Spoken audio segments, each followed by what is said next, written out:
மாங்காய் பச்சடிக்கு மாங்காயை தண்ணி ஊற்றி கடுகு உளுந்தம் பருப்பு போட்டு எண்ணெய் ஊற்றி கடுகு உளுந்தம் பருப்பு போட்டு தாளிச்சிட்டு காஞ்ச மிளகா போட்டு தாளிச்சிட்டு அதில் வந்து மாங்காயை போட்டு தண்ணி 1/4 டம்ளர் ஊற்றி வேக வச்சுட்டோம். வேக வச்சுட்டு இப்போ வந்து அதில் சர்க்கரை போட போகிறோம். நல்லா மசிஞ்சிருச்சு.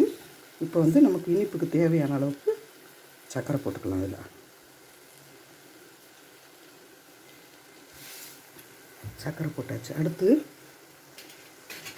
நம்ம அரைச்சி வச்சுருக்க இந்த மிளகா கலவை அதையும் ஊற்றிக்கலாம்.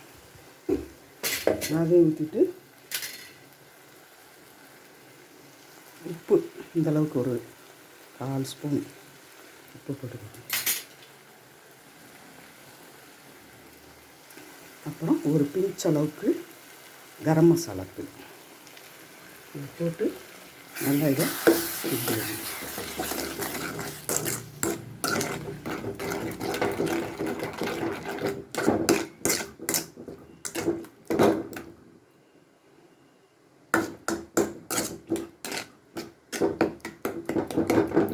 கிண்டிட்டு லேசாக அப்படி கரண்டி வச்சு கொஞ்சம் மசிச்சு விடணும். சூப்பரான ஒரு மாங்காய் பச்சடி ரெடி ஆயிடுச்சு. நம்ம இப்போ இனிப்பு உப்பு காரம் இதெல்லாம் போதுமானு பார்த்துக்கணும். வேணும்னா திரும்ப இதிலே சேர்த்துக்கலாம்.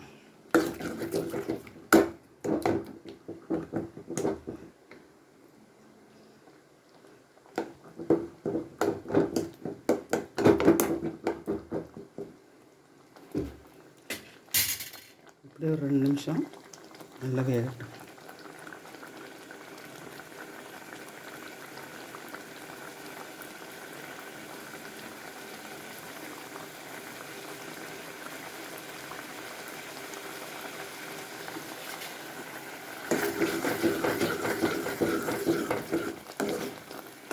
இப்போ நல்ல டேஸ்டியாக ஒரு மசாலா மாங்காய் பச்சடி சூப்பராக டேஸ்ட்டாக இருக்கும்.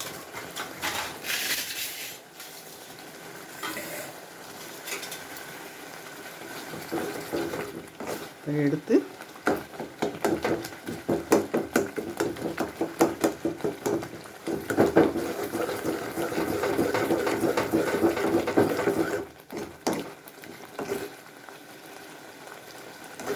சூப்பராக இருக்கும்.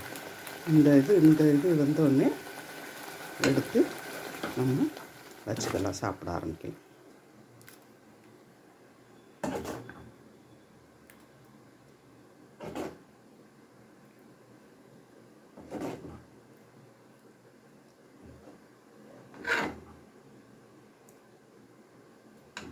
சூடான சுவையான மாங்காய் பச்சடி ரெடி. சூடான சுவையான மாங்காய் பச்சடி ரெடி.